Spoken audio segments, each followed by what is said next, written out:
Marcus Aurelius' secret, why society fears the self-reliant man. Imagine a man who wakes up before the world, not to chase glory or wealth, but to master himself. He does not seek approval, does not cling to trends, and does not fear being misunderstood. He walks alone, not out of pride, but because he has discovered something rarer than gold: inner sovereignty. This man does not perform. He reflects. He does not react. He observes. And when he speaks, it is not to impress, but to clarify. Now here's the question: why does this man, the self-reliant man, terrify society? Why does the world, which claims to love independence, secretly suppress the very thing it claims to admire? Marcus Aurelius, the Stoic emperor, understood the answer, and it is more uncomfortable than most people are willing to admit. You see, Marcus lived in a time of political chaos, personal loss, and constant war. He had every excuse to fall apart. But instead, he chose to go inward. He wrote his meditations not for the world, but for himself, not as propaganda, but as a mirror. And in that mirror, he discovered something timeless, that true freedom comes not from dominating others, but from mastering one's own thoughts. The man who needs nothing from the world is the only one who can truly serve it. But here's the twist: the self-reliant man is not celebrated. He is feared, because he cannot be manipulated. He cannot be bought.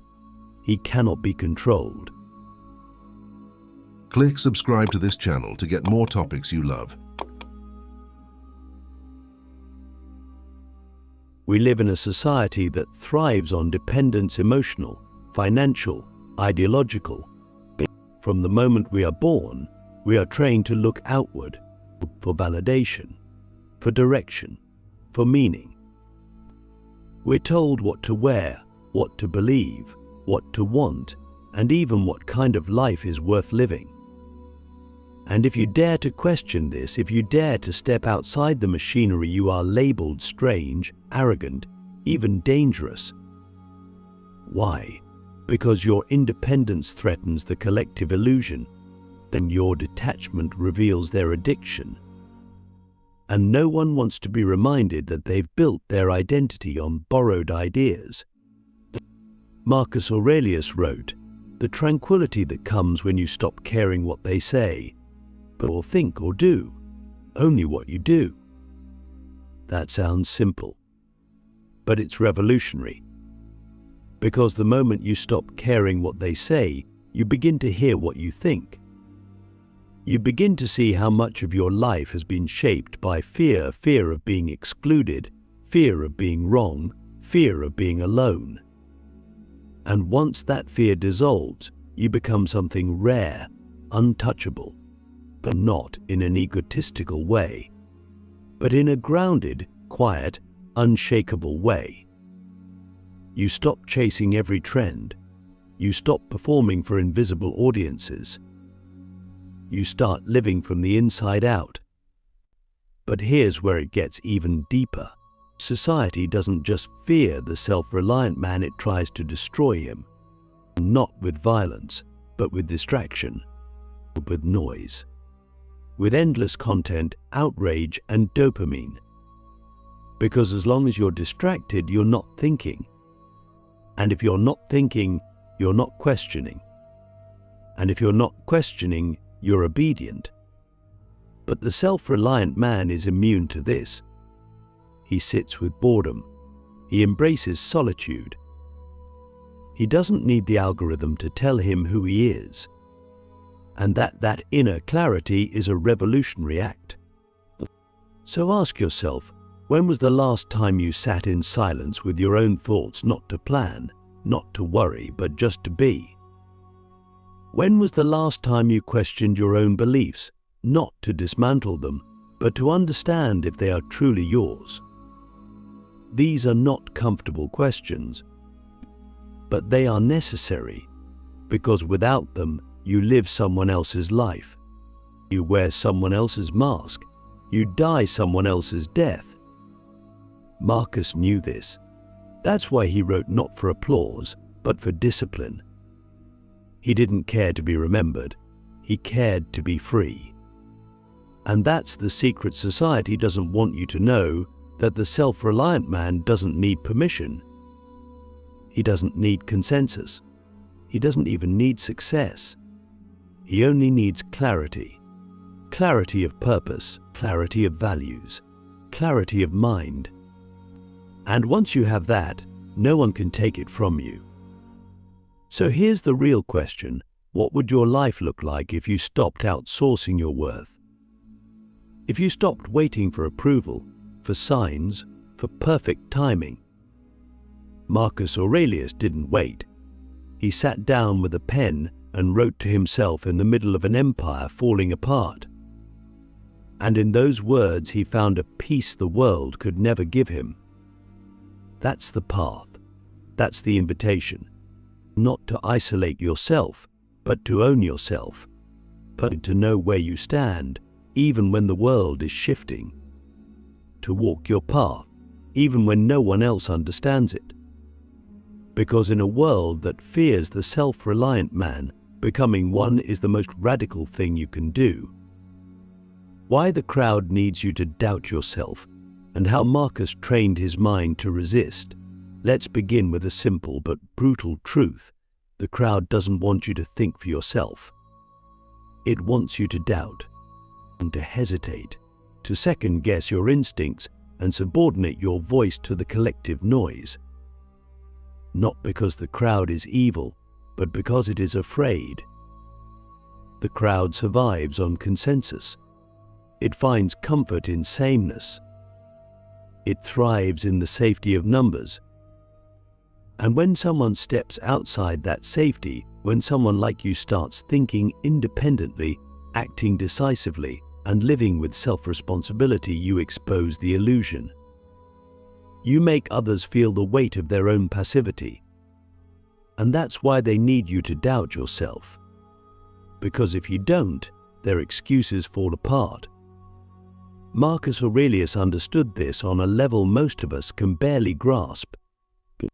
He was emperor, yes, the most powerful man in the world, but power, in his eyes, was nothing if it wasn't grounded in virtue. He didn't trust the crowd. Not because he looked down on people, but because he understood how easily the masses could be swayed by fear, emotion, and rhetoric. He saw how quickly principles could be exchanged for popularity, how truth could be drowned in applause. His meditations weren't a stoic flex. They were a rebellion against the crowd's influence. A disciplined return to the self. He wrote, "The opinion of 10,000 men is of no value if none of them know anything about the subject." That's not arrogance. That's clarity. The crowd doesn't need you to be evil.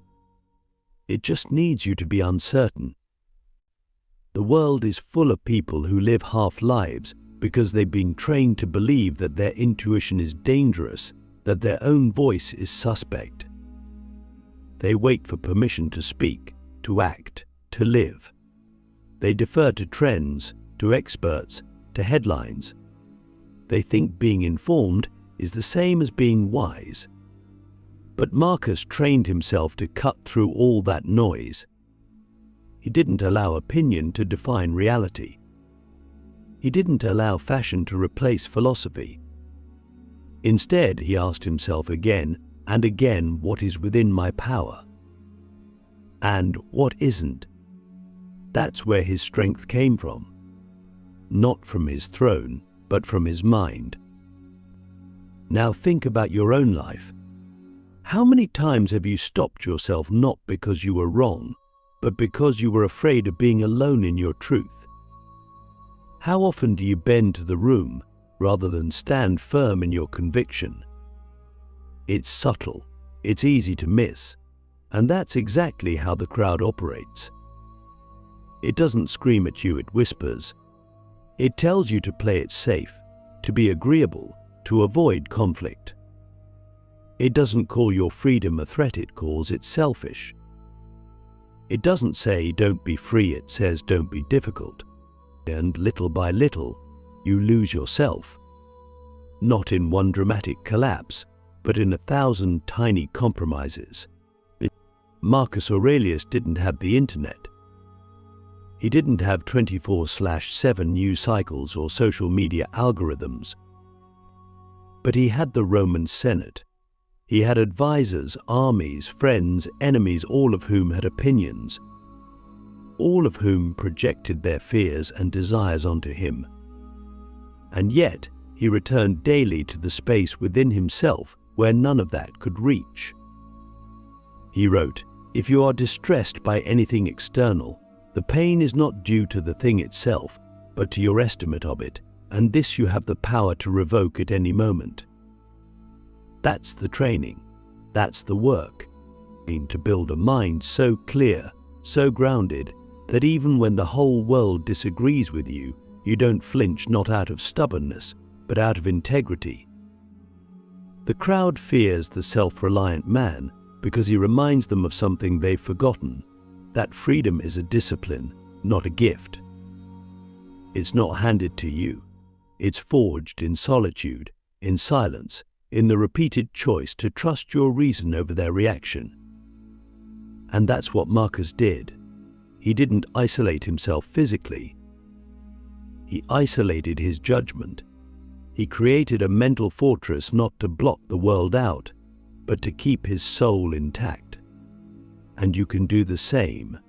You must, because if you don't, you'll be shaped by people who don't even know who they are. So let me ask you something dangerous. What would your life look like if you stopped doubting what you already know? If you trusted your conscience more than the crowd's approval? If you stopped outsourcing your thinking to people who haven't done a fraction of your inner work? This isn't about arrogance. It's about responsibility. But to think for yourself. To live with principle. To stand, even if you stand alone. Marcus Aurelius didn't write his philosophy to be admired. He wrote it to survive. Not the physical dangers of Rome, but the spiritual danger of forgetting who he was. And that's what you're up against too. Not just the world, but the slow erosion of your clarity, your courage, your self-trust. Society will always fear the man who doesn't need it. But that's exactly the kind of man it desperately needs. The quiet power of inner sovereignty, how to stay unshaken in a world built on noise. There is a type of power that doesn't announce itself. It doesn't shout or demand attention. It doesn't rely on titles, followers, or applause. This kind of power is invisible to those who only measure strength by dominance or wealth. And yet, it is the most formidable force a human being can possess. Marcus Aurelius called it reason in harmony with nature. But today, we call it inner sovereignty. It's the ability to remain centered, clear, and principled while the world around you twists itself into a frenzy of opinions, distractions, and noise. It's the ability to be still, not because you're apathetic, but because you've trained your mind to respond, not react.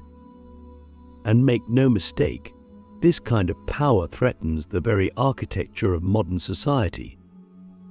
We are living in a world that is addicted to noise.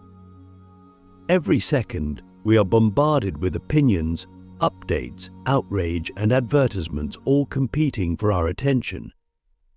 And the cost of that attention is staggering. Because when your attention is scattered, your judgment becomes foggy. When your mind is constantly reacting, it loses the ability to reflect. And without reflection, you are no longer acting from your center, you are being moved like a puppet by forces you don't even recognize.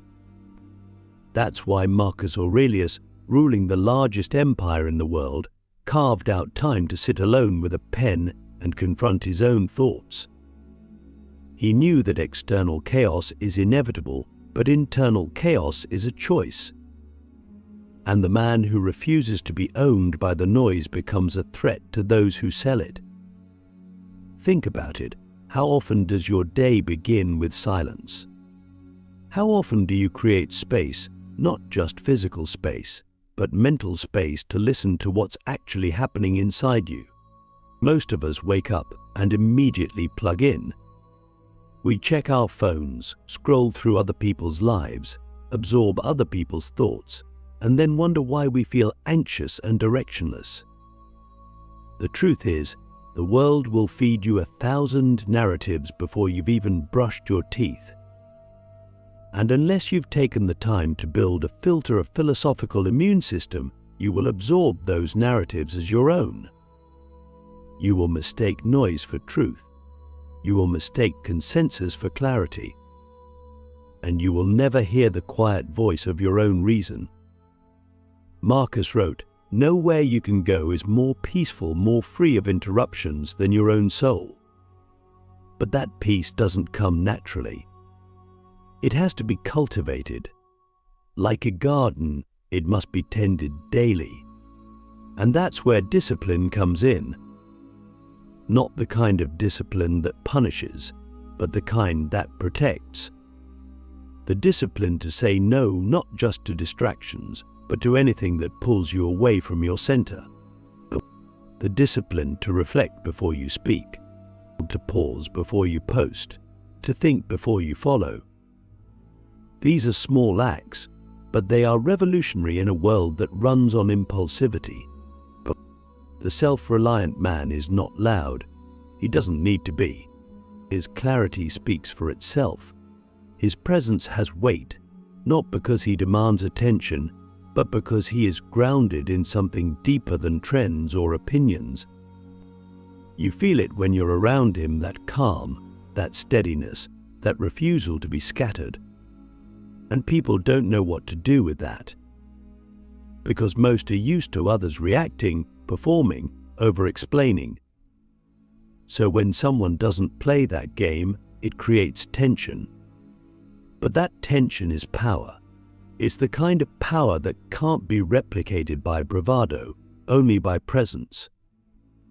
Ask yourself, when was the last time you sat with a difficult emotion instead of escaping it? When was the last time you chose stillness over stimulation? When was the last time you acted not from fear or pressure, but from principle?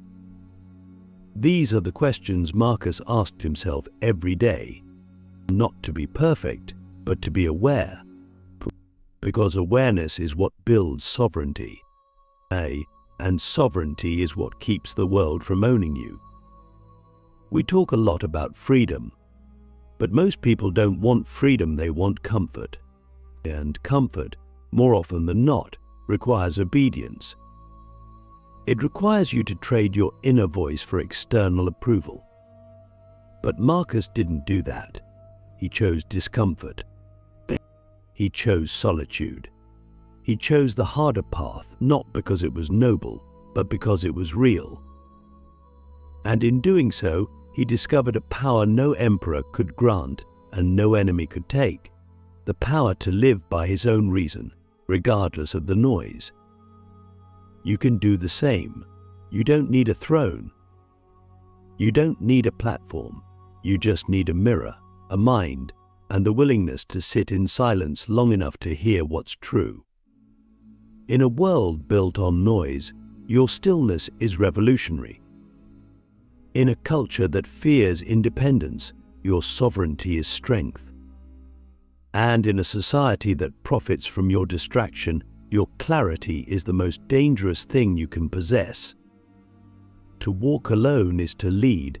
Why the self-reliant man becomes a threat and a beacon. There comes a moment in every thinking man's life when he must choose, conform, and be accepted, or walk alone and be free. That choice is rarely announced with fanfare. It arrives subtly, quietly, in a decision not to lie, in a refusal to flatter, in a moment of silence when everyone else is shouting. And in that silent act of integrity, something irreversible happens. You separate yourself from the crowd.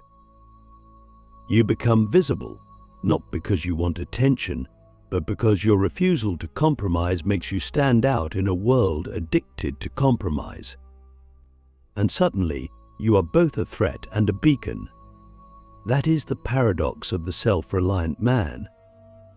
He does not seek leadership, but by walking alone, he becomes impossible to ignore. Marcus Aurelius never asked to be emperor. He was chosen, and he bore that weight not with arrogance, but with a sense of moral duty. He didn't crave power.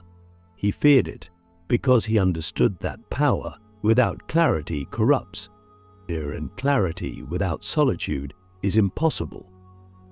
So while the world praised him, flattered him, tried to mold him, he returned over and over to solitude, to reflection, to truth. That's what made him powerful. Not the legions he commanded, but the life he commanded within himself. And that's what makes any man powerful. Not his influence over others, but his refusal to be a slave to himself. There's a strange thing that happens when you become self-reliant. People start watching you not because you're loud, but because you're steady. Your calm becomes suspicious. Your refusal to panic makes people nervous. Your silence becomes louder than their noise. And in that contrast, you force others to confront themselves. That's why the world fears you. Not because you're dangerous, but because you reveal how fragile others have become. You remind them of what they've abandoned: their own agency, their own voice, their own center. But here's the other side of that coin, the beautiful, redemptive side. While some will resent you, others will be drawn to you. Quietly, slowly, they'll start asking different questions. They'll begin to wonder what it would feel like to stand on their own feet again, to think for themselves, to stop performing. And in your example, they'll see permission. Not because you gave it, but because you embodied it. That's what leadership looks like in its purest form: not control, not charisma, but congruence. The alignment of thought, word, and deed, when who you are matches how you live. Marcus Aurelius wrote, "Waste no more time arguing what a good man should be. Be one." That's the ultimate challenge. Not to debate virtue, but to embody it even when no one sees, even when no one agrees, even when it costs you something. Because when you do that, you don't just become free, you become useful. Not in the utilitarian sense, but in the spiritual sense. You become a stabilizing force in a world that has lost its axis. And people feel that. They may not understand it. They may even resist it. But deep down, they recognize it, because it reminds them of something they've forgotten: that real strength doesn't come from domination. It comes from discipline, from presence, from the ability to walk alone without losing your way. So now, ask yourself, not hypothetically but urgently, are you willing to walk alone to become who you truly are? Are you willing to be misunderstood, to be doubted, to be dismissed, not out of rebellion, but out of fidelity to your own conscience? That's the real test. Not whether you can win the crowd, but whether you can live without it. Not whether you're admired, but whether you're aligned. Society will always fear the self-reliant man, because he cannot be predicted, he cannot be bought, he cannot be seduced by empty promises. And yet, he is the one who quietly holds civilization together, not with slogans, not with speeches, but with example. Marcus Aurelius knew this. He didn't need to conquer the world to prove his worth. He needed only to conquer himself. And so do you. Not for applause, not for status, but because the world needs men who are willing to lead by standing still, who are willing to walk alone so that others might finally remember the path back to themselves.